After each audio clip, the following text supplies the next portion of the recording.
What's good, sports fan? Welcome to another episode of Blue Collar Sports. I'm Savage Paulson, and with me, as always, is the Shorzy of sports talk. Because one thing's for sure, this guy is going to set the tone. Zach McGibbon, how are you? I love it. A Shorzy reference. I'm Yeah, loving it already. I'm dude, fired up favorite. for today's show. I lot to talk about when it comes to the world of sports. We're in that interesting transition period. The NFL's done. Baseball's starting to come back. We're right in Yeah, the midst of things with hockey when it comes to, as we're recording, the trade deadline is a few days, and yeah. you got NBA basketball. It's one of those interesting periods in sports where there's a lot happening in the world. So looking forward to it. It's. Look, I really love football season. When there's football on, obviously, it's my favorite time of the year. But at this time of year, considering the fact that there's no football anymore, there's still the combine and the draft coming up. There's baseball starting up, like you said. The basketball playoffs are coming up. The NHL playoffs are coming up. Like everything is just kind of like getting real busy and real important in a lot of the major sports. So including off-season stuff. So I'm excited. I'm excited. I'm sure you're really excited because we're going to talk about your Dallas Cowboys today, Oh, and we're going to spend some time. I chose the Dallas Cowboys as the main topic for today's episode. We're going to switch it up a little bit. If you're new to the show, this is Blue Collar Sports. We are available on Apple Podcasts, Spotify, the audio version. We're also available on YouTube at SVGTV. Check out Blue Collar Sports on YouTube. We're going to switch it up a little bit. Normally we have a few topics and I ask you your opinions, and then I try to throw in my point of view. This is called Blue Collar Sports.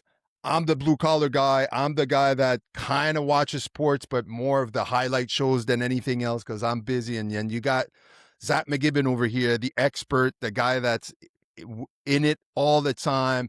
And that's why I love having you on with me week after week after week, because I really cherish your opinion, and I believe you're really, really good at this. So I appreciate you coming on every week. So we're hey, gonna switch appreciate it it. up a little. Yeah, man. We're gonna switch it up a little bit this week. We're gonna pick one topic, and then we're gonna rapid fire a bunch of stuff. And then at the end of the show, we're gonna introduce a new segment called "Let's Rank Them," where we're randomly going to pick an athlete, and we're going to rank them either in the top 5, top 10, top 20, or top 50. But let's not waste any more time. Zach McGibbon, the NFL free agency, the combine, the draft is coming up, a lot of things going on. And correct me if I'm wrong, but of all the teams, in my opinion, this is my opinion. Maybe after I've listened to you, maybe I'll change my mind, or maybe not. Maybe you'll confirm what I have to say. Of all the teams right now in the NFL in the offseason that are really in a great position, I'm having a hard time finding a team that's in a better position than the Dallas Cowboys. I feel like they have so many pieces right now that they can play around. They just franchise tagged George Pickens, I believe, a few Yep. days ago. I mean, he's going to get paid no matter what for the next season. Obviously, he's looking for a long-term contract, which is still a possibility at this point. If I understand the franchise tag correctly. Maybe Yep. you can go in more details later on about this. I feel like the Dallas Cowboys have a really good opportunity here. We obviously know that their offense was really good last year. Dak Prescott was good. They had CeeDee Lamb. He got injured for a little bit, but they had George Pickens that had a great season last year. And the only thing that held them back, that kept them away from the playoffs, was their defense. And I feel like they have an opportunity in the offseason to either make a trade to go get this big defensive guy that might, because there's some available out there, and we'll talk about it a bit later. But they also have, I feel like George Pickens. Look, CeeDee Lamb, George Pickens, maybe one of the top 1-2 punch in the NFL.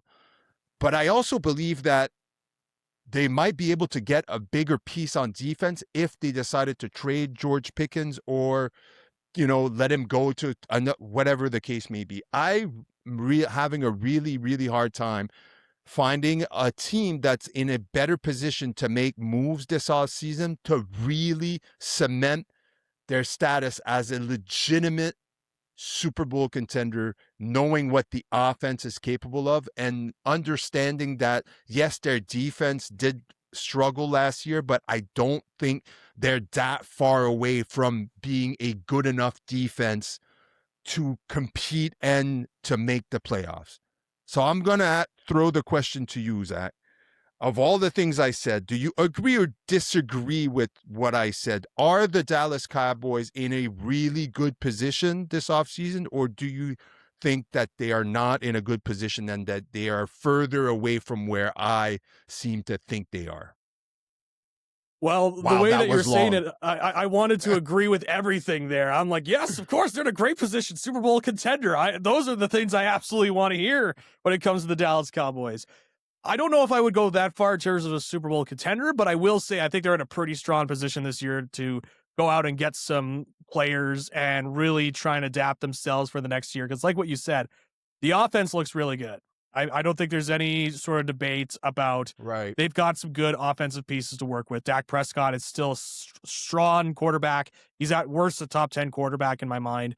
And at best, on a good day, he could compete in that upper echelon top 5 of quarterbacks at his best. But I think he's right in that 5 to 10 mix. And so you have that, and plus CeeDee Lamb, one of the elite receivers in the NFL. George Pickens actually had a better season than CeeDee Lamb statistically last year. Like, he just Right. went off last year. And so when you have that 1-2 punch, I think there's a lot to be excited about. The franchise tag, as you mentioned, so they would have 1 year with him. It usually takes all the averages of the wide receiver contracts or something along those lines. Some of And then the top tier, yeah, I believe, right? yeah, the top tier, and then it assigns a value. I believe for this year, if he doesn't sign a new contract, he would get paid over $27 million this year. 27 and a half, something Yeah, like that. Yeah. It's, I mostly mean, guaranteed. Not a bad payday. I could definitely tell compared you from what that. he made last year, I think he Yeah, made like $3 million last year.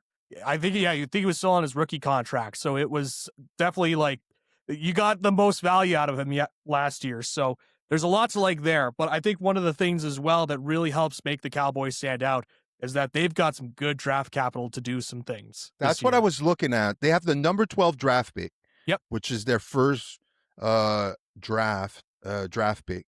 I mean, it's not a bad position to be in, Nope. especially to get a defensive player. Yep. Like, you can get a top tier defensive player at that position. Yep. And they had the 20th overall pick because that was part of the Micah Parsons trade From to the Green Bay. Packers. That's So they got right. 2 first round picks this year. Now it's not an exemplary draft class this year. There's not Right. really that one, I'm going to bring back an old term I said in previous episodes. There's not that one wow player for this Right. year's draft. I mean, I think everybody's Except kind for of in Mendoza, right? Mendoza certainly has that factor, but I Right. think it's all pretty much agreed upon where he's going to go first overall. But usually you have draft classes where you have a bunch of players that are like, wow, there's a lot of really talented players here. And they've got a couple. I mean, there's been a lot of talk about the running back there from Notre Dame, Love. I forget his first name all of a sudden, but he's somebody that they're Right. talking about maybe him being in the top 10, which is unheard of for a running back. But he is somebody that brings that value. The Chiefs are there at 9, and I'm like, man, he could go to the Chiefs. Oh, And he's definitely going to the Chiefs if he makes it that far. if it falls that far. So, but in the case of the Cowboys, I mean, they have a lot to work with in terms of obviously the number one focus for them will be their defense. Like, they Right. have to get their defense better. Specifically, I know there's been a lot of talk about edge rusher when it comes to the Dallas Cowboys, and rightfully so. They need an edge rusher for this year, but their secondary was not good last year. Took a significant step back. Trayvon Diggs is no longer there. Deron Bland, another guy that they paid really, really well to he had the season where he had a bunch of interceptions. He had a step back. One of the draft picks as well tore his ACL, and when he did play, he didn't look so great. Sharon Reevil, and so the secondary needs to improve, and also safety wise, their safeties. It looks like Donovan Wilson's probably not going to come back, and from all the times I've seen Donovan Wilson, he's somebody that's just going to hit you really hard when you come up the middle. But there's not much in terms of the coverage or anything like that.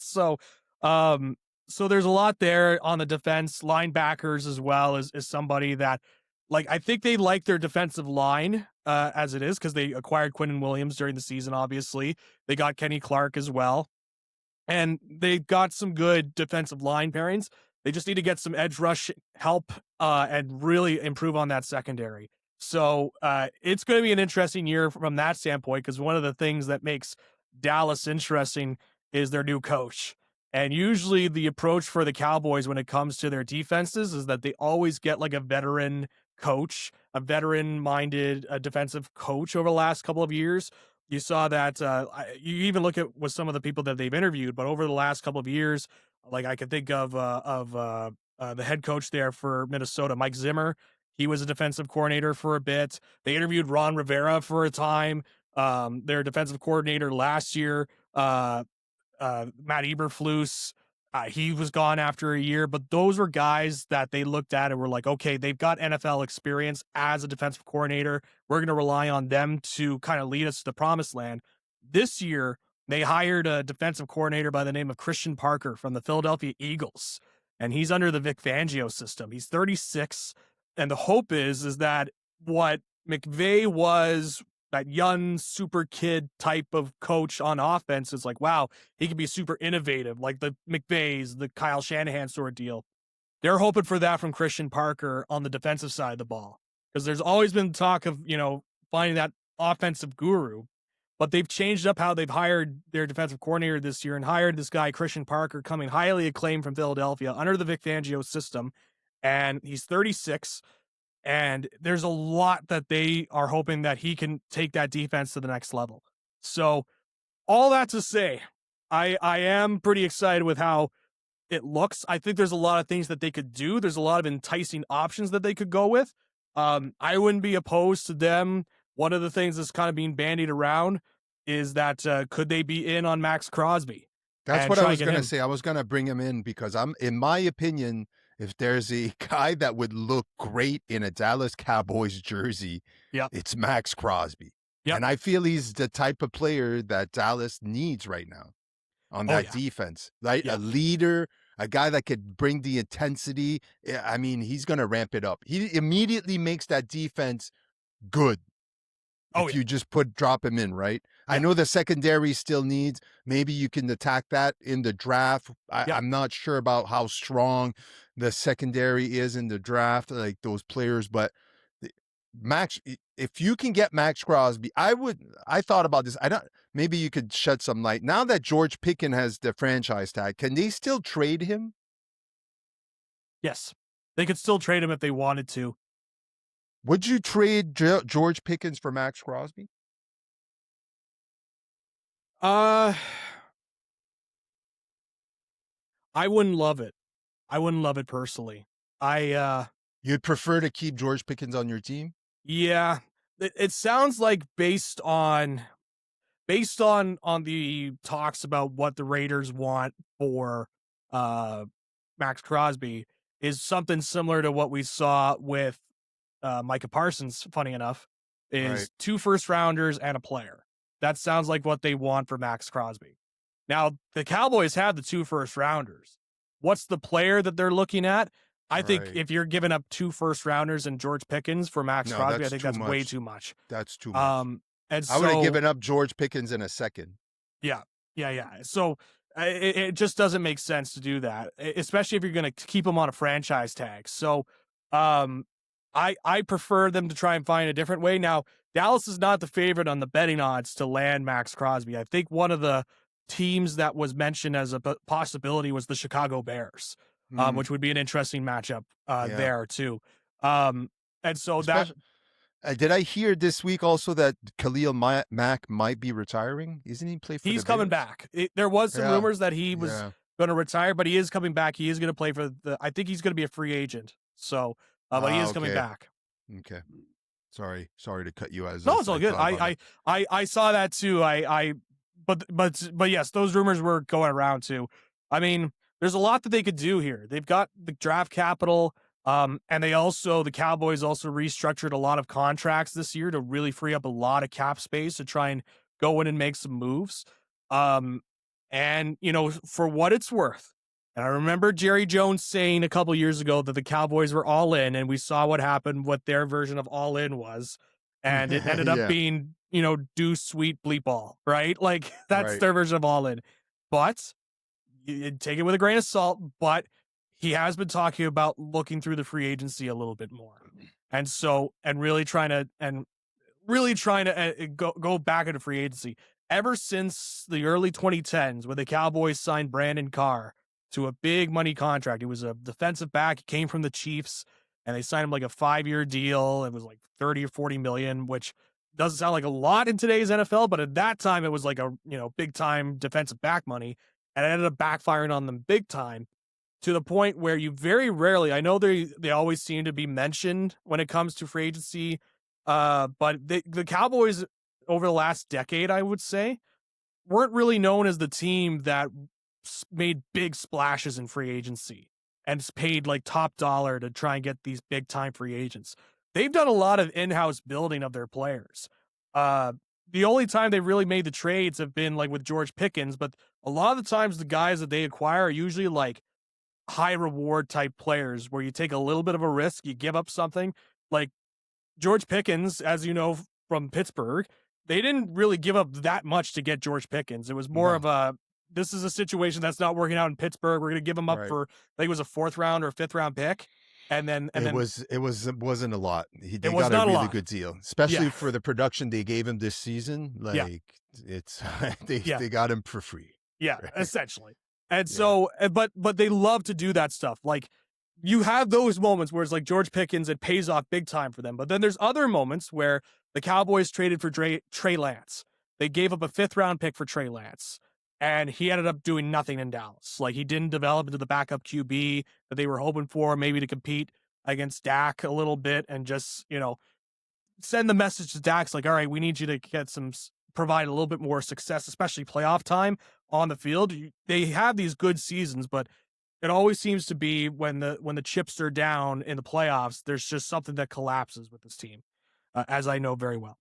And so I look at all of that. So that's the thing with the Cowboys is that they love the high reward type players where it's like there's a little bit of a risk, but there are a little bit of risk is let's give up a 5th round pick. Let's give up this and let's see what this guy can bring. And because the thing about Jerry, and I recently finished watching actually that Jerry Jones Netflix documentary about the yes, Dallas Cowboys. I finally got a chance to watch it. And I didn't want to watch it during the season because I was mad at the team, and I'm like, I'm not going to give Jerry yeah, Jones any more of my time. yeah. I Um, watched it. it was very good. I was Yeah, surprised on how much they touched on the Cowboys in terms of like off the field stuff. That's it was just yes, wild. yeah, Like Michael yeah, Irvin's other home and and everything involving Charles Haley. I was like, oh wow, I didn't think they would tell that story or tell this story with him. yeah, Um, but the thing is with the overall theme of that Netflix documentary was like Jerry Jones loves to take risks. And it comes across with him. I don't know about you, but I was watching, but he loves to think he's the smartest guy in the room yeah. and All like the time. ahead all the Yeah, time. And so how much more could it be for Jerry in terms of like he wants to look like the smartest guy? Oh, I only gave up a 5th round pick for George Pickens. Look at him. God, I'm so right. smart. This is why I'm still a GM in the NFL, right? And so But there's a lot of other moves that he does not talk about that didn't work no, out. of course not. Right. You highlight the positives, you kind of Right. negate the negatives, right? But Right. so yeah, I mean, there's a lot to like with Dallas this year. I'm very fascinated to see what they do in the draft, what they do with the picks if they keep them. They could they could acquire players. I really this season's fascinating for me. I am interested to see what they do with what they have. And in terms of the draft, like I think they'll the main positions will be on defense, but I guarantee you at some round, because it always happens every year with the Dallas Cowboys, is they will draft at least 1 or 2 offensive linemen. Every year, they always draft an offensive lineman. Sometimes it's first round. There was a streak where it's like, you look at the guys that they drafted, Tyler Smith, They drafted Guyton as well in the first round. In the past, Travis Frederick was a first rounder. Didn't You had they Tyron Smith draft that was last first round. year? Sorry, Last year? Did they draft a offensive guy last year? last year they drafted. I'm trying to remember who they drafted last year. All of a sudden, the NFL draft of last year seems so It was far a away. I think it was a defensive guy. I don't know why I thought, All of a sudden, I'm blanking, but you know, um, I'll I ask. will. Yeah, they drafted Tyler Booker last year. That was another offensive lineman last year. That's what I thought. I'm like, Yeah. they were like 10th, not like they had like the 10th Yep. pick last year. They had the 12th. Funny enough, the 12th overall selection Again. last So year. again, right. So Yeah. So they love drafting an offensive lineman. They love the first round offensive line talent, and they always want to get depth offensive linemen. So don't be surprised, because I'm just used to it at this point, that I haven't looked extensively at the offensive line prospects, but I'm sure there's an offensive lineman named Tyler that's a first round value that they could probably pick up somewhere and have him come onto the team. There's a certain possibility that could happen, and we could finally get the full Tyler offensive line that we've all been dreaming of all for the Dallas Tylers. Cowboys. Yes. So, yes, a lot to like, to say the least, when it comes to the Cowboys this year, in my mind. Yeah, I chose this topic today. Obviously, there was a lot. I could have picked a lot of topics, but obviously, I knew you were as a Cowboys fan, you're obviously going to have a lot of input on it. But like I said, like I haven't been paying that much attention to the free agency and the combine and the draft coming up, but enough to understand that the Cowboys in my head are in a really good position. Not obviously, look, I think they still have to make the right moves, obviously. Oh yeah. Like they can fuck this up and draft Oh, garbage and not I make know right. they can. Look, I know they can. you gotta keep it straight here. You gotta Yes. keep it's gotta be realistic a little bit. Yep. But if there was ever a year where Jerry Jones can look like the smartest man in the room, it's this year.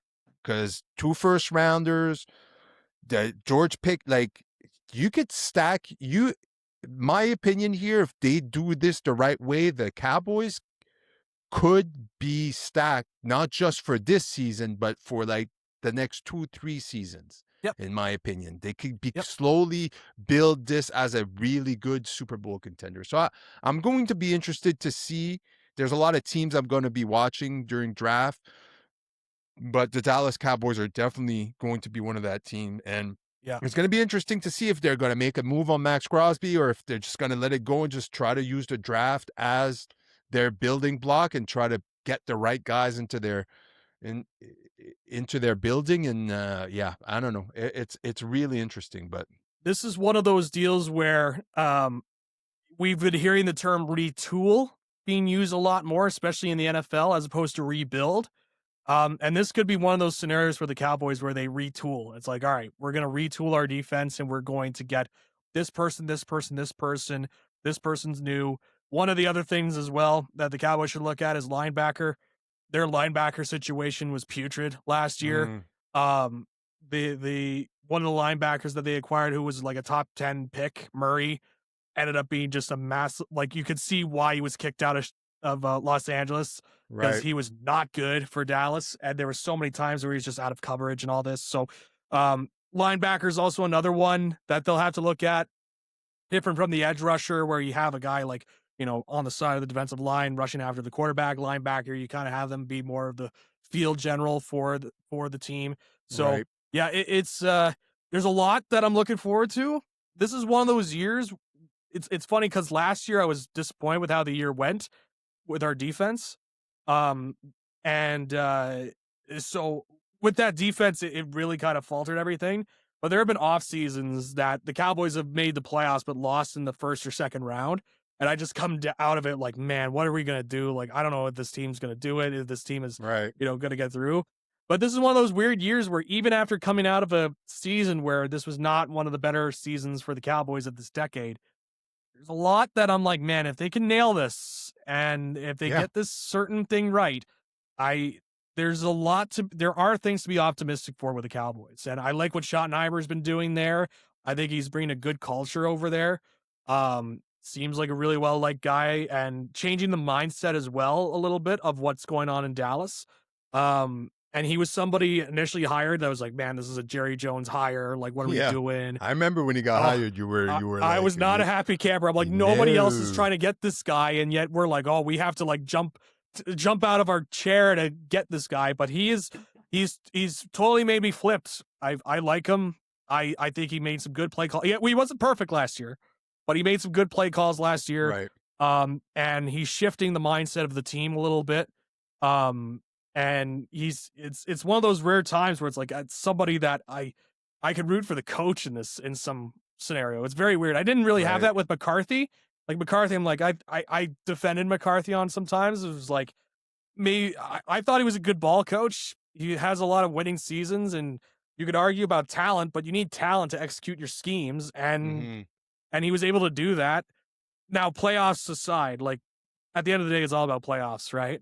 But I thought he was a good coach, but it was just a weird situation how he left, and then Schottenheimer came in and was like, "Oh, we'll see." Again, it's one of those weird deals where it's like the Cowboys didn't have that great of a season last year, but yet I'm like, oh, there are things I can at least lock into, and we don't have to worry about some guy's big contract other than Pickens. Like we don't have the ongoing Right. Micah Parsons contract situation, and I haven't heard anything about the Ron thing being said between Jerry and an agent. So, fingers crossed on that. I'm there. There's still that possibility, especially with Pickens, Right. that could explode. But yeah, no. All that to say, I've just been going on about it. But I there are things that I like about this Cowboys team coming into this season. Well, I'm excited. I'm gonna keep my fingers crossed for you that they will do the right thing or Yeah. do some of the right moves, and then Yeah. it'll work My out for my the Dallas tone could be Cowboys. totally different by week 6, and I'm just coming on here and I'm like, "It's a fan. I don't know what I'm doing with this team. Why am I still a fan?" And there's like little Yeah. chunks of my hair I've pulled out just from watching the games. Like There's a bottle of Jack Daniels yeah, popping that's up right. right here, Yeah. right on screen. What do you think? I'll take a thing of Jack Daniels. Is like I'll tell you what I think. Um, but Completely disheveled. Yeah, that the Dallas Cowboys will do that to you. But oh listen, yes, I've been there too, with the Steelers, so I feel your pain once in a while.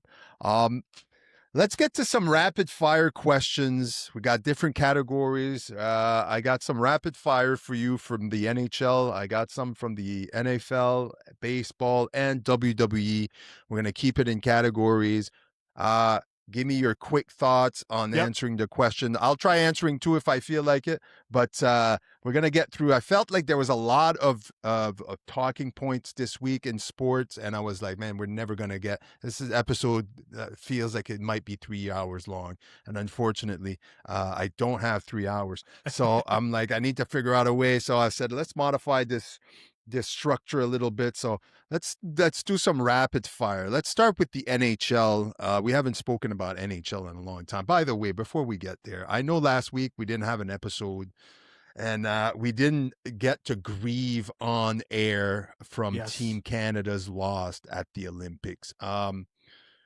I don't even want to bring it up because I feel like we could talk about it a long yeah. time. But I was just getting over it, and now we got yeah, to reopen that old wound, and I got to yeah. remember the Jack Hughes goal in overtime and all that. So All I will say to this is that I don't really feel that distraught about it simply because it's 3-on-3.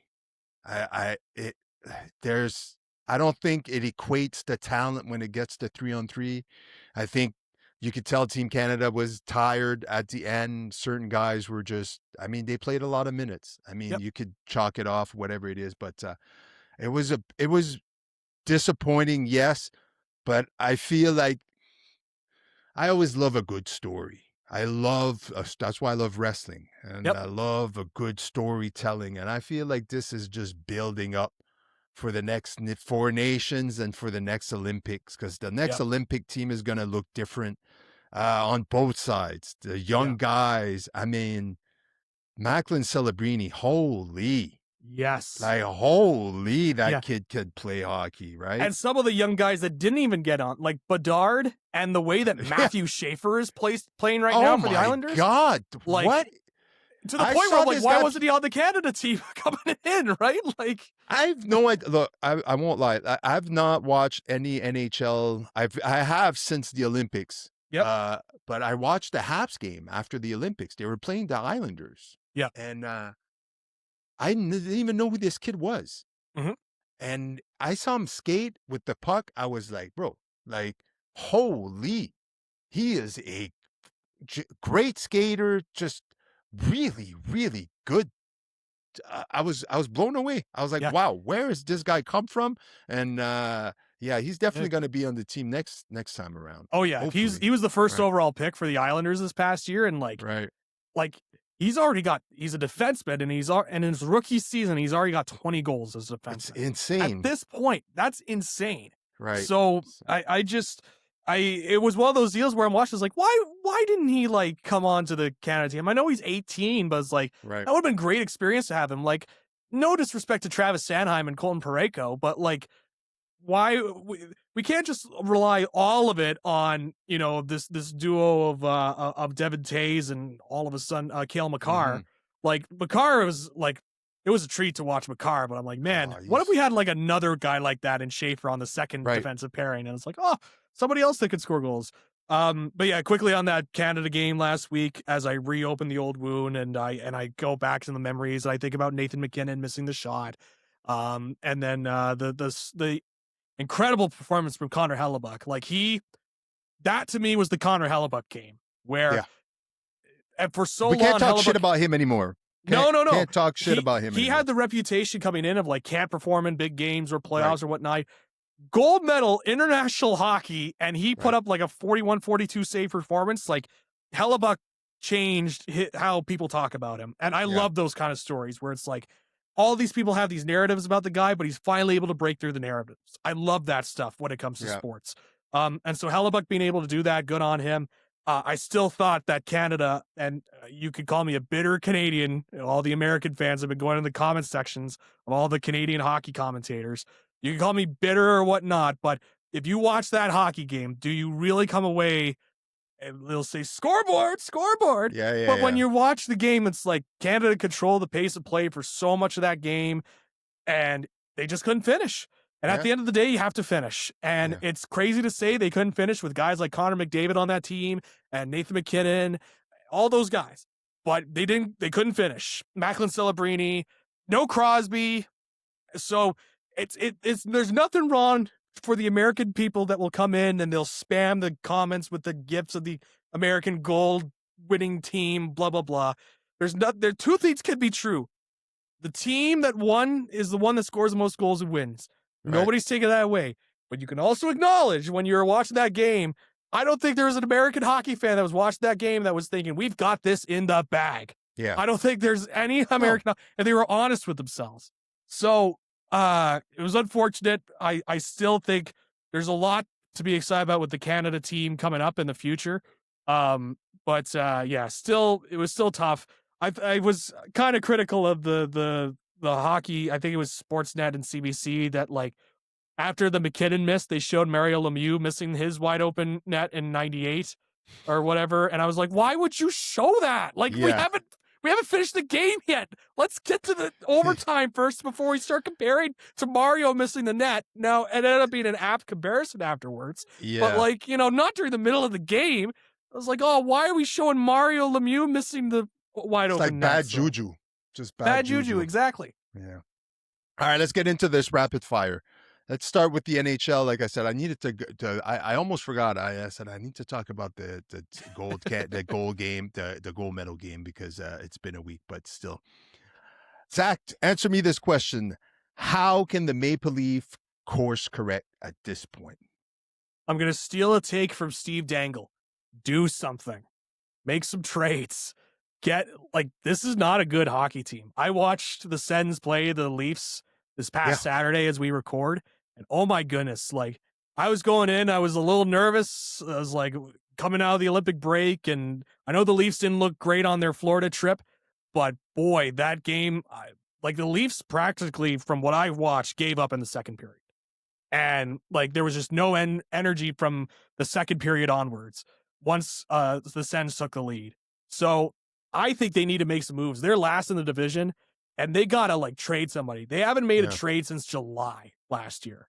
Like July last year, they have not made a single trade. And I think you got to look at what you have with your core. And it's like, what else can you do with this team? And they don't have any draft picks. They don't have any first rounders this year, I believe. So like, try and get something back. Be sellers, I say, and like do something instead of like, because right now they're just toiling in this weird mix of mediocrity and not great. Yeah. Like this is not a good hockey team this year, and I just they got to make some moves at the deadline, is what I say. All right. We'll see, but they definitely need. I agree with everything you said. They definitely need to make a move. I wouldn't even be surprised if they just fired the coach too. Like at this Oh, point, like I I think I think Berube's like they're clearly not locked in with what Berube right. wants. Like they got to do something. Like, Yeah. they got to do something. Can the Penguins contend even with Crosby out now for the next 3 weeks now? He was Yeah, out for 4 weeks. He missed a three week 4 weeks. already. They're in second in their division, I believe. Mhm. They're definitely doing a lot better than anybody thought at the beginning of the season. I don't think many people were giving them a chance. Can they contend even with Crosby out for the next 3 weeks? I think they could hold. It is a very weird Eastern Conference where it just feels like everybody is playing over their potential. Which as a Sens fan is very annoying right now to kind of see all of that because, but I think with the Penguins, I think they'll be able to maintain for the next little bit. I'm looking at their schedule here, like they have some tougher games. They've got the Sabres coming up, and in the past, I would say, "Oh, it's the Sabres," but the Sabres are a good Yeah, team this year. they're really good this They're year. they're a good team this year. Really good. Didn't Um, they win like 16 games in a row at a certain point? something like that. Like they just got into a period where all of a sudden they got locked in, and they got rid of their GM, and they're just locked in. The Flyers, I think that's a matchup that they can win. The Bruins are one of the hottest teams in the league right now, and that's going to be a tough matchup. Hurricanes are a strong team. Then you have the Golden Knights, the Utah Mammoth, Right. and then the Avalanche coming up. It's going to be tough. They've got some tough opponents coming up. And the East is very weird, but they've still been holding on. And so I think as long as they can get, because of the NHL, even if you go to overtime, you can still get a point. If you can just keep it to where you're still competitive in the next couple of weeks, I think they'll be all right. So I'm gonna say yes, they'll still be competitive for 4 weeks from now. Are the Abs? So I'm gonna say that again. My French Yeah. kicked in a little bit. Are the Habs one deadline move away from becoming a legitimate contender, or do they just stay the course right now? It's a very interesting team, the Habs. Feels like gold. I feel like I'm saying this with the Sens a lot, but I think the Habs have a similar situation, but their goaltending is a little bit is a bit better than the Sens. Yeah, But but goaltending continues to it's be, still iffy though. It's up yeah, and down. Like it's it's inconsistent. yeah, And so they need a little bit more consistency there. It depends on what's available for them with the Habs. Um, I think I think maybe like you could be like small buyers, and when I mean small buyers, I mean like you try and find some pieces that you think right. can Like third accentuate. line guys, maybe like Yeah, like depth something like guys. that, and whatnot. But But that doesn't really turn you into a legitimate. Like it'll help no, you make maybe a short run in the playoffs, right? yep, But like because I had heard something about is it Bobrovsky that might be on the market to get traded. yep, He's the Panthers goalie, yep, right? yep, And there was questions on if you are the Habs and you can make a move to get yourself because obviously they have good goaltending, yep, but it could be a lot better. And if you yep, get a guy like Bobrovsky, it immediately, in my opinion, you're like, oh shit! Like now we're talking. Now yeah, we're a good team. That guy could probably uplift you into a really good playoff run. yep. I mean, Bobrovsky's not having one of his better years this year, Right. so maybe a new environment could work. This is not Stanley Cup last year, Bobrovsky, but um, certainly worth a shot. I think Edmonton should also be in on that. Like, I know they Yeah, acquired Tristan Jarry earlier, but he's not been working out for them either. And like, seems like it's constantly with Edmonton that they it's need some crazy goaltender that help. Penguins were the better team in that trade with Skinner. He's been Yeah, playing a lot better than yeah. Jari, you know. Skinner, when Um, he's on and consistent, he's not a bad goaltender. I think he's just mm, one of those guys that like he can't be your main goaltender. He can be your 1B goaltender, if you know what I mean. yeah, Like he could come in for a stretch and like there were times in last year's playoffs where it's like Skinner was playing at a good level, but when he's off, he is off. Like yeah. it's He's just tough. awful. Yeah, it is just he's a very hot and cold goaltender. So yeah. Do you expect a blockbuster trade before the deadline? Well, today as we're recording, there was already a couple of trades that were made. Uh, I saw the Myers trade from Vancouver. Yeah. So that's a big one. Um, I look at that. Uh, I think there's been a lot about Vincent Trocheck. Is he going to get traded?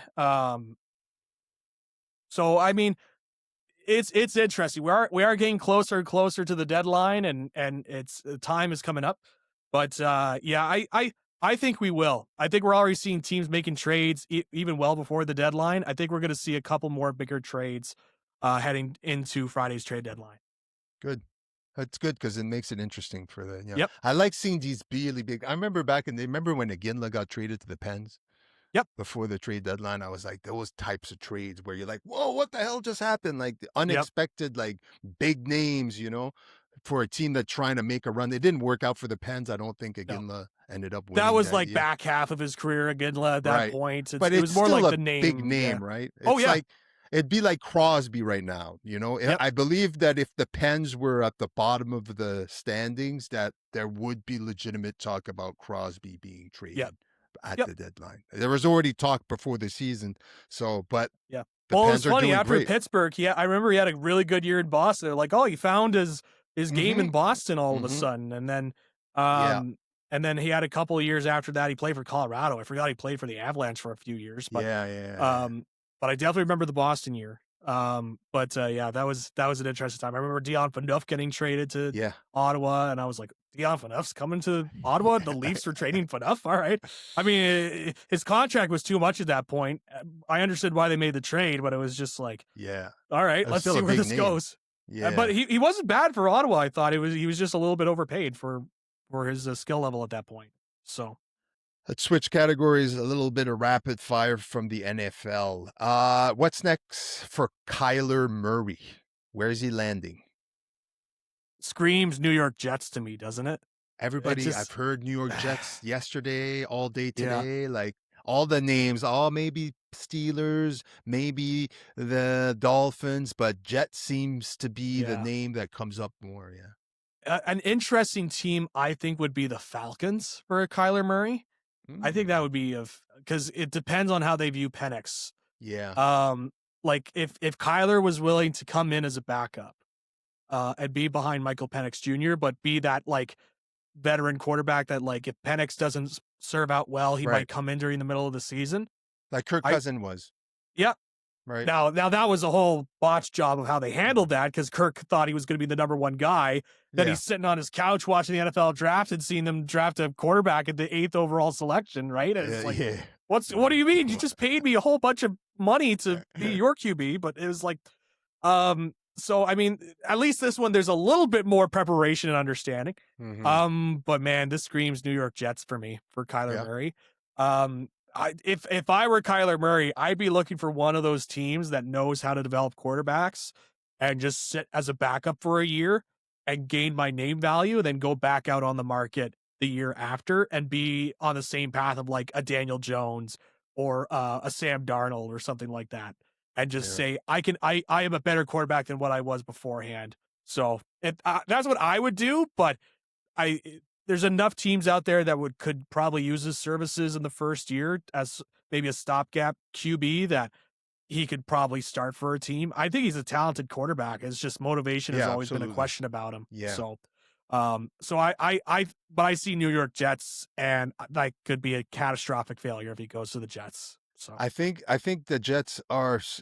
I feel like maybe you're right, but one thing about Murray is that his work ethic has been in question a lot of the oh yeah, time, his oh yeah, attitude and everything.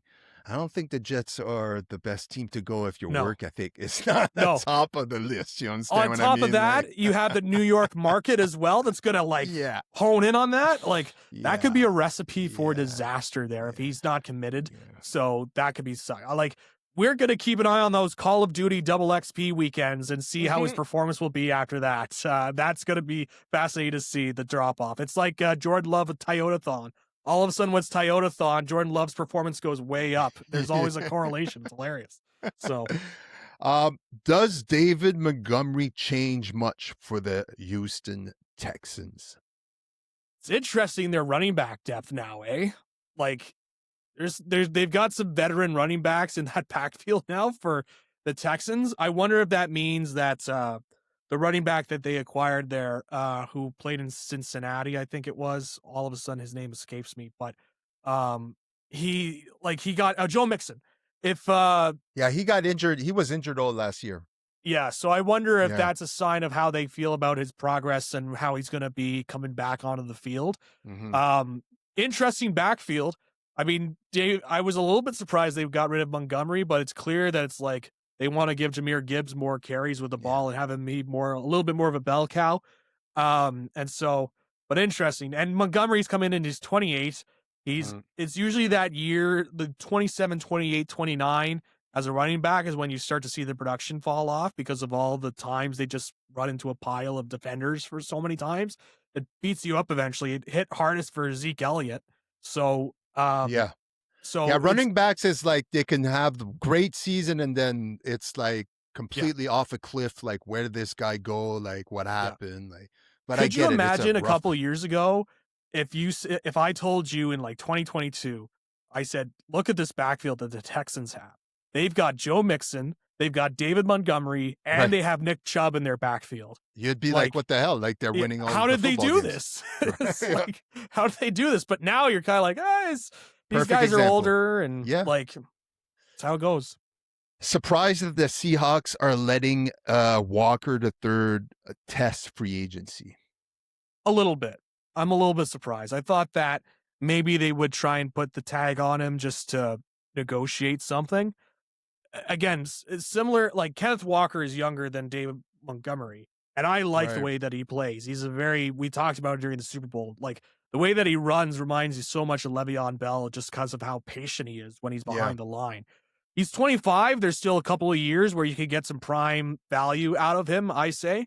Um, but I wonder if it's the length of the deal that's kind of the hang up, and they're like, all right, let's just move on. And they were always a team that like they one of the jokes in Seattle was like, man, they really like Zach Charbonnet or whatever Yeah. in the red zone. He's a good Getting he's a these good TCs. back, and he was their Yep, number 1A. There was 1A, 1B. yep, Most of the season, Charbonnet was their guy, right? yep, So I get it. Let him test a free agency. He might. It still doesn't mean that they won't sign him or give yep, him a chance. You know, like he might go out there and say, "Yeah, there's nothing interesting out there." So yep. it's interesting to see. Switch. Let's talk a bit of baseball. On a scale of 1 to 10, how excited are you about the World Baseball Classic?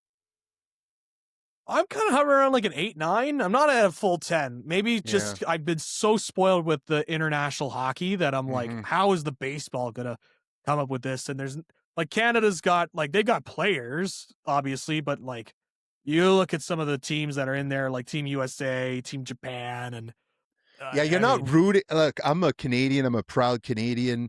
yeah, When I watch hockey, I'm rooting for Team Canada because like they have a legitimate chance of winning. And when yeah, I look at the World Baseball Classic, again, I love Canada, but they're not the team I'm looking for. I'm looking to watch Japan, the Dominican, the yep, United States. Like, I mean, the States played my Giants yesterday and they won like 17-1 or something like that. Obviously, it's right, preseason and none of their superstars are playing. It's a lot of young guys, but still, that lineup is stacked. Like yes, stacked. It's crazy. Like I was going down the names and I'm like, Bobby Witt Jr. hits like 6. I'm like, this is crazy. Like, right, it's insane. But uh yeah, I'm like at a 7.5 right now. I'm like not even though it's starting this Friday, I believe the first yep. games are gonna happen in Japan.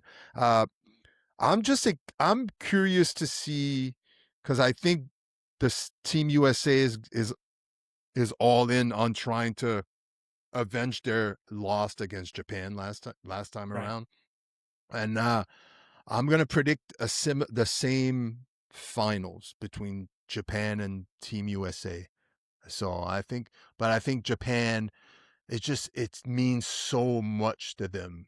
Every single player, it means so much. I'm not saying it doesn't mean anything to Team USA to play for but there's something special I think in Team Japan and all those players. Like it's extremely important. There's a lot of Yeah. pride coming in to playing for Japan.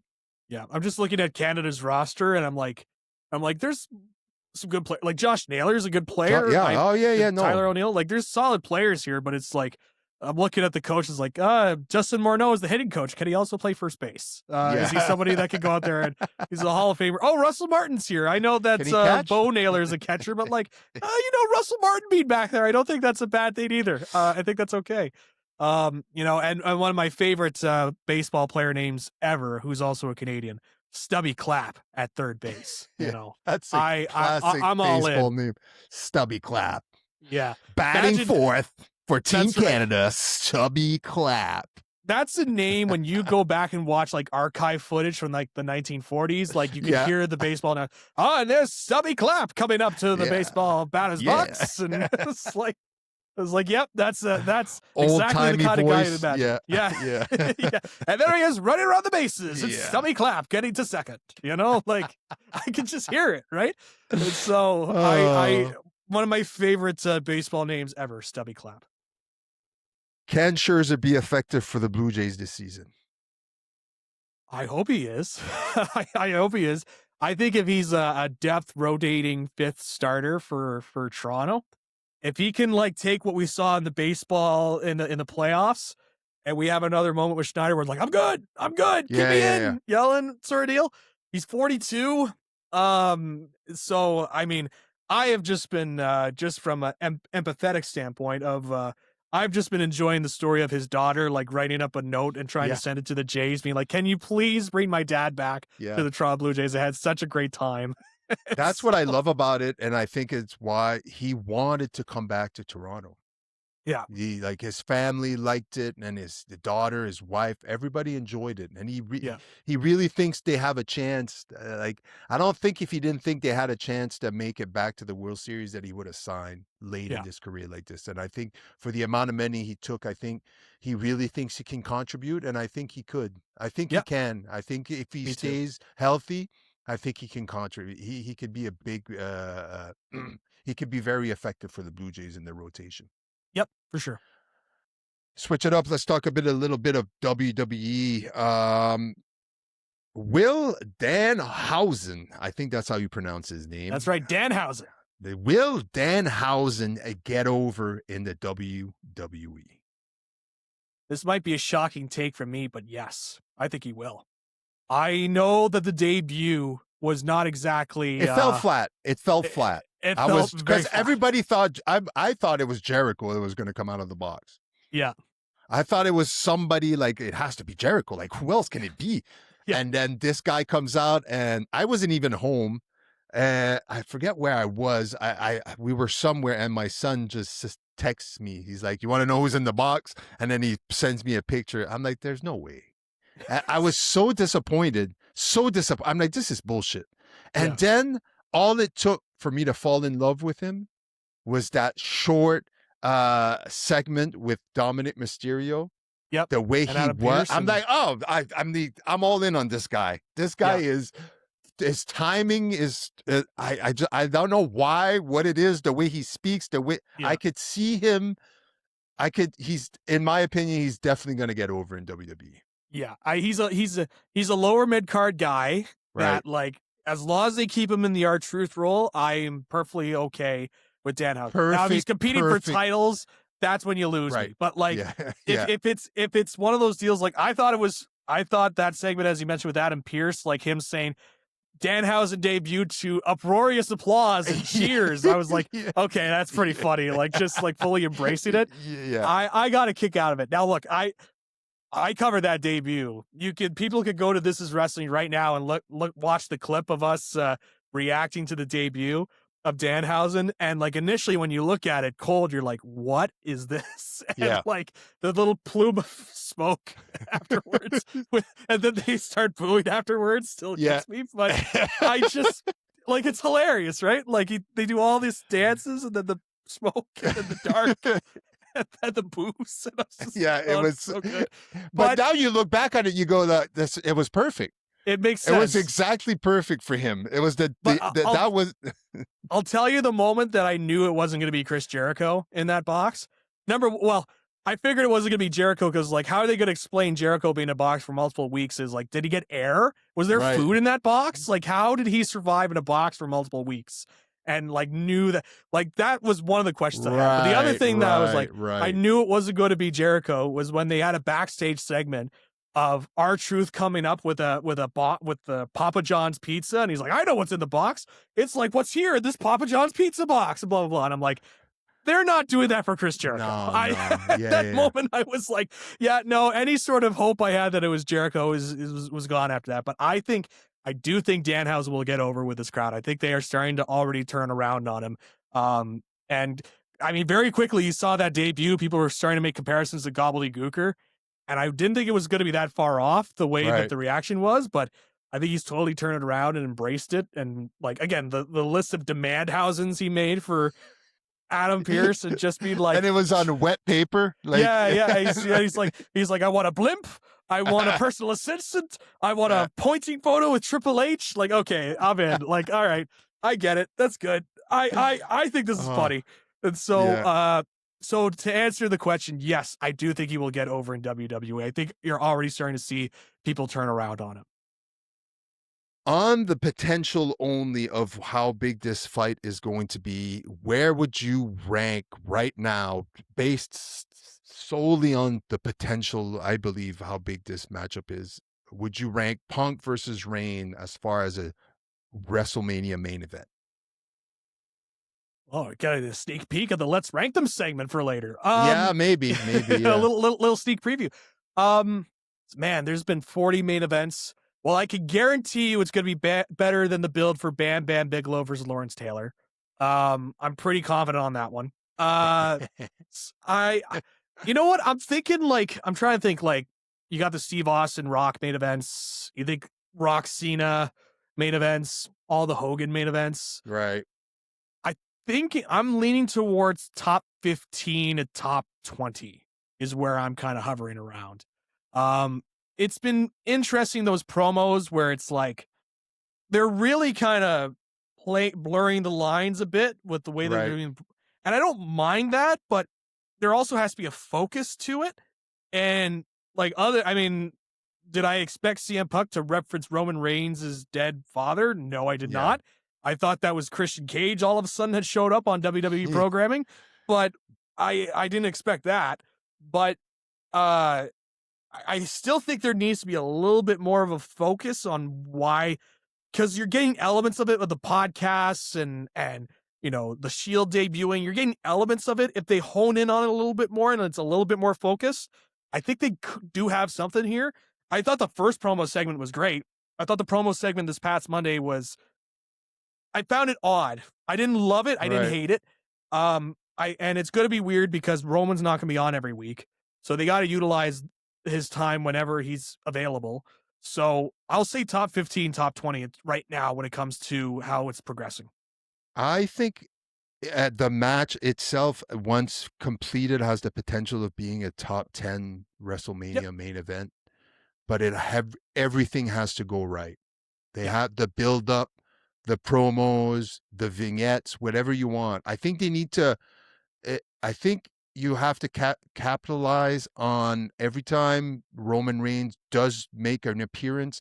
No, it doesn't need to be two guys in the ring talking shit to each other. You got to try to do something else. Something like back from the Attitude Era, throw some cement in one of Reigns' cars or like do some shit like that, I think that could get make into the limousine and the limousine explodes or something like that. So maybe not that far, but you know what I mean? Like piss off Roman Reigns, more than actually. What I didn't like about the segment is that, okay, I get what he's trying to do by referencing his dead father, but I'm like, well, where do you go from that now? It's Yeah. like, right? It's like you just gave me a power bomb and a moonsault in the first 30 seconds of the match, and now all of a sudden, now I have to watch you guys wrestle for another 15 minutes when you already gave Yeah. me the fireworks, right? Yeah. So it's like, You front loaded everything and then yeah. didn't space it out for throughout the match. I get you. Who will Randy Orton face at WrestleMania? Cody Rhodes or Drew McIntyre? Because they're facing each other this Friday at SmackDown. Yes. So funny enough, on the Elimination Chamber review for This Is Wrestling out now, cheap plug, Mick Foley style. This is wrestling. Yes, please go check This it is out. wrestling. I came out of it thinking that they were going to do a multi-person match because Jacob Fatu has also been lurking around. Yeah, me too. I thought it was going to be a triple threat, and it was just going to be garbage because I'm like, yeah. I'm so done with triple threats in the title matches over the last couple of years. Give me a one-on-one. And I think they are switching the plans to a one-on-one. I've been shifting my thought process on it because it's like, you know, they're doing this title match now between Cody and Drew. I don't like how they went about this, quite frankly, trying to get like Cody got screwed over, so we're gonna give him the title match on Friday, but Orton still wins. And I'm like, well, if I'm Logan Paul, I'd also be upset, right? Because I also had a run in my match, but I'm not getting a title shot either. Like, what are we doing here? So I don't like how they approach this. It feels very thrown together. But having said that, I do think you're going to get Randy Orton versus Cody at WrestleMania. And that's a match that people have wanted, and you have the backstory there. Look, I've made it clear my thoughts on it. I'm not going to repeat my thoughts about Randy Orton and then get my DMs filled from people telling me about how great Randy Orton is. So I'm going to avoid that for this episode, but I will say this, just looking at it critically and taking my personal feelings out of it. I do think there is an intrigue among the WWE fan base to see a Cody versus Randy Orton match because there is a built-in story there. Plus, you got Orton going after his 15th world title. You know, like there is stuff implemented there that they can make it work and it can be a selling match. So I think it's Cody versus Orton. If you were to put my feelings back into this, you know, I'm good with Randy Orton in 2026. I've had my fill. I don't think this is the prime Orton years of the late 2000s into the 2010s. I think this is, and I like Cody, but I just haven't been loving this build. But on paper, marquee makes sense. Cody versus Orton for the title. It makes sense in my mind. What did you think about the Seth Rollins coming back and just annihilating Paul Heyman? I should have just showed up on this episode of Blue Collar Sports with the mask myself, and you would be talking with a mask person. It's like, oh, another one. The mask people just continuing to invade all the programming. I'll tell you my arc of it went from excitement at first to there's too many of them to you know what, fuck it, not there's not enough of them, like just keep bringing out more, just go full bore. Like now, like come on, now I'm like okay, I didn't love it for the chamber. One of my constant gripes, and this is not just a WWE thing, it's all of pro wrestling right now, is that you have this giant cage that's built to keep people out. And people keep getting in during the match. And yet these incompetent WWE officials keep the door open. I said it on the review.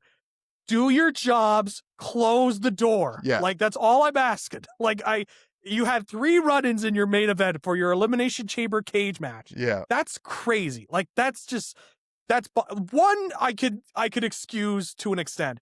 Right. Even though I think that's one too many personally, but I can at least buy into it, right? But you had 3 with the initial mask guy that was I said it on the show. I said there was just a guy on SmackDown that was the mask guy. Then on Elimination Chamber, it was just another guy that showed up and under the mask. Right. Then we finally had Seth Rollins. And then obviously Drew McIntyre ran, and it was just so, I thought it was so overthought. Yeah. It definitely and then it ended up being Seth all along. I'm like, did we really need to do all these masked people just for it to be Seth Rollins? Like, if it was Jericho, at least I would be like, okay, that's something different. Well, but I think they rushed it considering what happened to Bronson Reed. Yes. With all the injuries. By the way, like, can we just be done with the Vision? They seem cursed. Like, what's going on? Everybody's getting injured. Rollins, ever since they faked the injury with Seth Rollins, everybody else got real injured. So karma. It's like playing with fire. Yeah. And Yeah. we talked about the man, I'm just plugging the This Is Wrestling podcast all the way Yeah, through. I go, apologize. go, But please. I'm like Mick Foley with cheap pops in the hometown. I gotta get it in. And so like again, This Is Wrestling. We did the full coverage of WWE Unreal, their latest season. And let's just say the way that they were presenting how this was this genius idea, the way that was presented on Netflix, I think is not based in reality. And we kind of broke that Right. down at that point. But it was clear that they thought this was a great idea. And then finally, as you mentioned, Karma kind of came back. It's like, all right, Mhm. well, you're gonna tease this. Well, we're gonna Yeah. take all of your guys away except for Logan Paul and Austin Theory, Yeah. right? So, Which I but all the think main guys are gone. they're trying to set him up for the tag team championship. It looks like they're going to be facing the Usos at WrestleMania, if I had to guess. Yeah. Right. So So get fired it's up. uh it'll be interesting. That's it for rapid fire. We've Yep. done a lot of rapid fire. We covered a lot. I'm surprised. I like it. Yeah. I like this quick format thing. I might keep it for future episodes. There you go. But let's get to the new segment. I'm pumped about this. Let's rank them. So I'm gonna ask Chat GPT to give me 3 random athletes from the 4 major sports, and we're gonna rank them. Are they top 5? Are they top 10? Top 20? Or top 50. The first name. So I'll go with 3 names and then we'll Sure. end the show on that. Cool. The first name on the list is Steve Eiserman. Ooh, all right. Interesting. I like it. So I could choose between top 5, top 10, top 20, and top 50. Right. Yeah. So let's Steve Eiserman accolades, I guess. Accolades. Yeah. Definitely, I mean, Stanley Cup champion, Right. longtime captain of the Red Wings. For a time, I think before Sidney Crosby, he was the youngest captain of a hockey team in NHL history. 3 The titles. Peon boy. Yeah. So, 3 titles, 97, 98, 2002. Conn Smythe Trophy, 98. Lester B. Pearson Award, 1989. Most Outstanding Player. A bunch of Hart Memorial finalists, 7 times finalists. Calder, also trophy finalist. All-Star Game, 10 appearances. First team All-Star once. All-Team Rookie, 1984.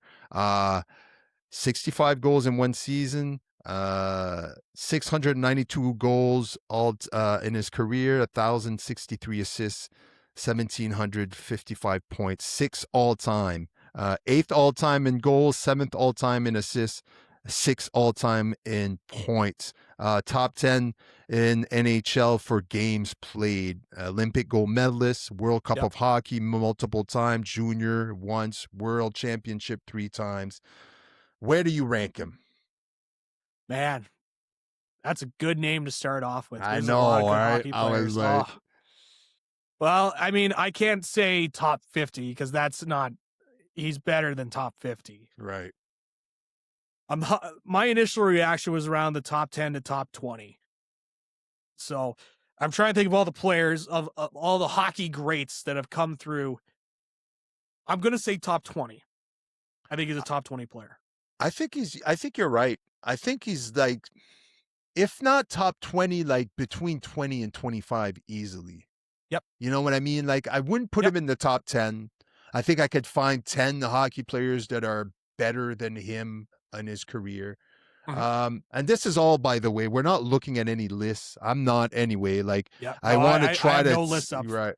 I'm trying to figure out, like, so some players might come up and I might be completely wrong, but just based on my understanding of the player, one of the all-time great leaders. I will Yes. say that if you're ranking team leaders, I mean, he might be in the top 10 there as far as team leaders. But as far as player, I agree with you. Top 20. I'd put him like right there, like 18 to 22, maybe in that list there, right there. As a complete player, like Right. Steve Yzerman was just like, as you mentioned, leader, but he was very good offensively, but he was a strong defensive forward as well. Like that's like a complete one of the better players that have not just better, like one of the best players to come Right. through in the league, and to be some of the stuff he was able to accomplish, and so young into his career too when he got in. I mean, Yeah, that's a absolutely. Yeah. really strong player, and you know, I as a former Nepean resident, big time name in Nepean, you know, so Right. he's got the whole I got the whole sports complex named after him, the Steve Eisman Arena, where I called Nepean Raiders games when he used to play for the Raiders. So, big time name there. But yeah, I'm hovering around top 20. I could hear an argument for top 10, just in terms of being a complete player and what Yeah. he was able to do. So, Like I wouldn't be mad if someone placed him like a like top 15 maybe, you know, like yep, 15, 12, 15. But yeah, I'm gonna keep them around the top 20. I'll agree with that. Let's see. So we agree, let's say top 20, right? Top 20. So we'll put Steve Eiserman in the top 20. Tell us yep. if you're listening to the episode, drop it in the comments right now where you think Steve Eiserman ranks in the top 50. Next player. Oh, this is a good one too. Mm. Pedro Martinez. Ooh, I like it. I like it. Uh, Man. not pitchers. I'm not asking you Right. up top because I as was far just as going to ask, pitchers, are he we might looking be at pitchers or just no baseball top ball players all time? baseball Okay. players. Yeah, because You see, that pitchers, makes it very interesting. pitchers, he's in the top 5. Yes, And absolutely. he's my number 2 guy for me. Yeah. There's only one guy ahead of him for me. Is it Randy Johnson at number 1? It's Greg Maddux. Oh, Greg Maddux. Yeah. Of Yeah. course. There Yeah, you go. Greg Maddux for me is the best pitcher there was Yeah. ever been, in my opinion. Yeah. But Pedro Martinez, where do you rank him? Top 5, top 10, top 20, or top 50? He's not top 50, No, right? no, he's not top 50. I mean, he's one of the best pitchers to ever play the game. Yeah, So, exactly. yeah. Right. Man, I think of Pedro Martinez and I'm like, man, why did Montreal like just why did Montreal? That's all you have to could really stop say. right there. And Yeah, why you did can end Montreal? the episode right there and Yeah, just play some sad music. Yeah. You just look at some of the Expos players they had in that system. I think Randy Johnson was in that system for a time. Man. He got drafted Oh by my them. God. Like, Yeah, I mean, and again, that 94 team with Larry Walker, Moises Alou, and just might be one of the best teams in baseball.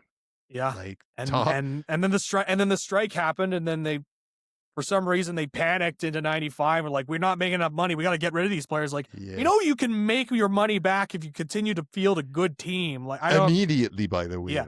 But you looked at that, like I watched the Expos Netflix documentary. Yeah. And you could tell like there was so many owners, too many cooks in the kitchen sort of deal. I'm like, man, it's like, how could they not have made that work? But that's different episode for another day. Bring back the Expos. Yeah, Pedro Martinez in terms of top players. Man, I'm hovering around top 20 with him as well. I mean, there's a lot of all-time great baseball players. Yeah. Like I guess it depends on what you value, right? Like, do you value hitting more than pitching? Because Yeah, it's easy to put a lot of yeah. If you value hitting more than pitching, that's when Pedro starts to go down for me. But if you look at it equally, I mean, I'm thinking of all the players I want on my team, and I'm like Ken Griffey Jr., Babe Ruth, Mickey Mantle, you know. I'm trying to think of like pitchers that would also be in that. Like Greg Maddux is an interesting name. Bob Gibson back in the day, probably considered one of the best pitchers. Sandy Koufax. Yeah, there's a lot of Randy pitchers. Johnson for me. Randy Randy Johnson is unbelievable.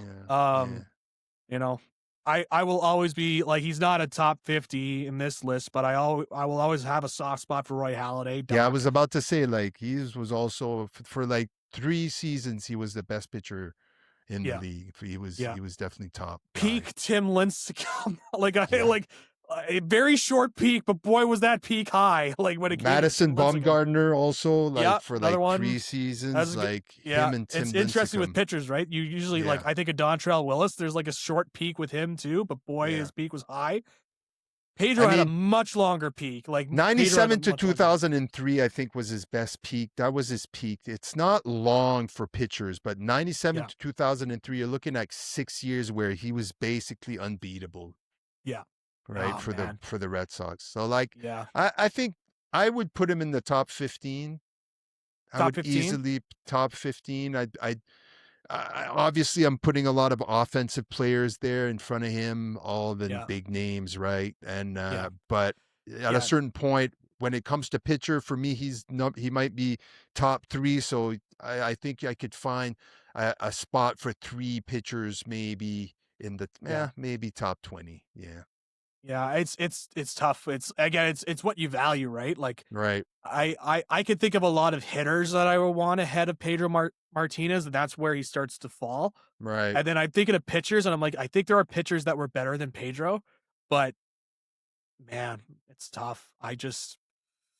I'll say top 25. I'll say That's top good. 25 with I him. can't wait for people to comment if they agree. Yeah. I'm sure you're They're gonna going be to like, have what? people He's like, not even a top what? 50 player. Yeah. What? He's like, yeah. What? I can't wait. I Yeah. can't wait for the haters. Now Yes. what? Oh, That guy's not even. Yeah. yeah. I Or can't wait to it's get the like that guy's. messages. Yeah, it's gonna be Yeah, great. yeah, like the one guy that messaged is like with my takes and was like, just quit, brother," or whatever he said, and I was Yeah. like, "Well, I'm kind of too deep into this for me to quit." So, uh, last one here. Last one. We'll go NFL. All right, here. all Let's right, go NFL. Oof. Um, Deion Sanders. ooh, I like prime time. I like me some prime time. I think he's the best defensive back to ever play in the league. I don't know if that's a hot take, but He's I'm trying to definitely think a of top five cornerback to Yep, ever play in the league. definitely top 5. I think he's number 1 personally. Yeah, I'm trying to Um, think. You're probably right. I mean, Definitely the most athletic defensive back to come through in the NFL. yeah, And some might hear that as like, oh, you're just getting caught up in the flash of pizzazz. But every player that played against primetime always says he could back it up because he was a student of the game and knew how to play the game of football. that's why And he coaches a now.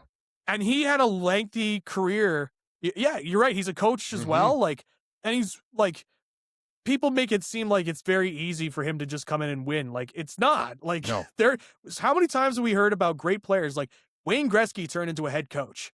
And what did he do with the Phoenix horrible, Coyotes? Nothing. horrible. Yeah, Nothing. yeah, It's one thing to play it, it's yeah. another to coach it. The So, best players rarely make good coaches. yeah. The Yeah, only one that I could think of that made the transition was Larry Bird. yeah. And he was just probably like, I'm doing this tops. for a couple of years and then I'm Yeah, going to the office. he's a good Like, executive. He's yeah. a great Yeah, yeah. executive. But I think he won coach of the year when he was a coach for the yeah, Pacers yeah, too. Like yeah. he's like that guy could make the transition. But like then there's others like Magic Johnson couldn't make the transition to executive, Mm, right? So he was a great business guy outside of the world of basketball, but in the world of basketball as an executive, that wasn't his strong suit. Yeah, in the case of prime time, I think he's the best defensive back personally. I think hmm. he's like I'm trying to think of other defensive backs that could be in the comparables. Like I'm thinking of There's I don't. Hall of Fame cornerbacks. Like I think of guys like, Ty Law. And I think of you know, I think it's Dion, man. Like I unless you want to be an old head and you want to be like Dick Night Train Lane back in the No, 1960s. no. And I think I'm not one of those Dion. people that's like, oh, it's the 60s. All they were plumbers back then. Like I'm not one of those guys. I respect the history. Um and but and so I think he deserves like somebody like a Night Train Lane. But yeah, I'm just looking. I personally think it's Deion Sanders. If you're just looking pure corner, right? Oh, he's number Um, one on the list. I don't think there's any doubt about that. yeah. Now, but we're also looking at this from a player's perspective, right? Like Right. what is like if he's the number 1 corner, I guess it just depends on how much you value corner. So to me, he's a top 10, top 15 player. So like it's tough because it's like how much do you value defensive back compared to quarterback, right? Right. Um, in terms of pure athletes. Um, so man, this is tough. I'm pulling back on my top 15 because I'm thinking about it a little bit more. Because I'm like, are there quarterbacks I want more? The only guy I would put in front of him as a cornerback ever, and I think it's one. I think Deion Sanders is still the best. Is Rod Woodson? Ooh, that's an interesting name. Yeah, That's a good name. yeah.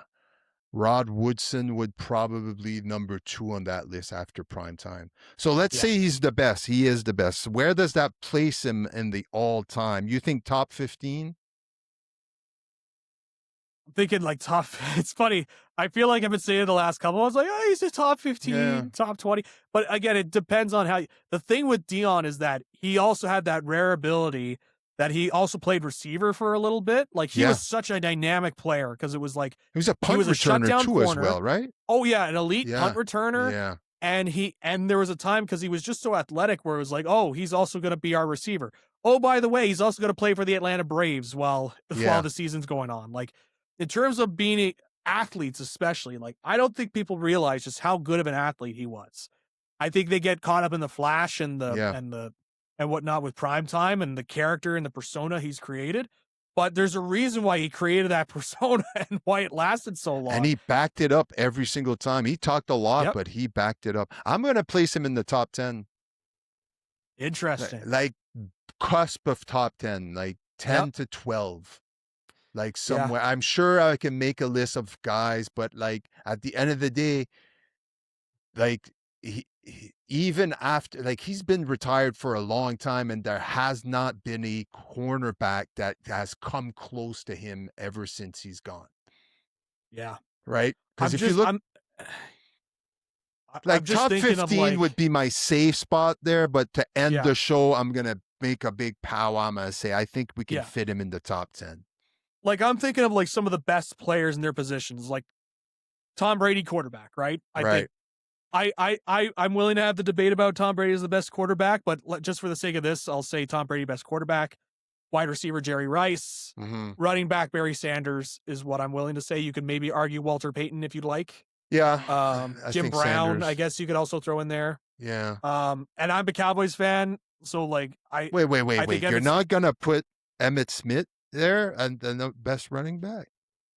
I think he's in the conversation. Look, Top don't get me in five? trouble with the Cowboys fandom, all right? Like, Okay, we'll keep Emmitt it. Smith We'll was a keep great these running names. back. Yeah, we'll keep this Like names the for. problem is like when you compare them, it's like they make it seem when you compare Barry to Emmett. So I will say this: as a Cowboys fan, Barry Sanders was the better running back compared to Emmitt Smith. Yes. But people say that, but then they also put down Emmitt Smith. It's like, look, Emmitt Smith was still a great running back. Yeah. Like of the three players of Irvin, Aikman, and Smith, he was probably the best one of those three. Mm-hmm. Right. And so I think he's in the conversation. Reggie White's another one, edge rusher, Lawrence Taylor. Lawrence Taylor is top 3 players for me. Like I Lawrence Taylor absolutely has to be in Right. your top 3 at least. Jerry Rice has to be in your top 3 at least. So those are 2 right there. Barry Sanders has to be in your top 10 at least. Jim Brown has to be in your top 10. So that's 4 right there that I'm thinking of.